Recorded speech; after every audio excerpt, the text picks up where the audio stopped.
میلاد یا حضرت محمد صلی اللہ علیہ وسلم کا یوم ولادت منانے کا کیا حکم ہے؟ کیا یہ ایک بدعت ہے؟ بدعت کیا ہے؟ بدعت ایک ایسی چیز ہے جسے اسلام میں اللہ تعالیٰ کا قربت حاصل کرنے کے لیے ایجاد کیا گیا ہے۔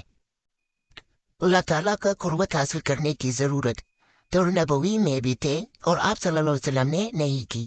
حضرت محمد صلی اللہ علیہ وسلم کا یوم ولادت منانا جائز ہے۔ نقطہ نمبر 1، تمام مسلمان حضرات اس پر متفق ہے کہ حضرت محمد صلی اللہ علیہ وسلم کی وفات 12 ربیع الاول کو ہوئی ہے۔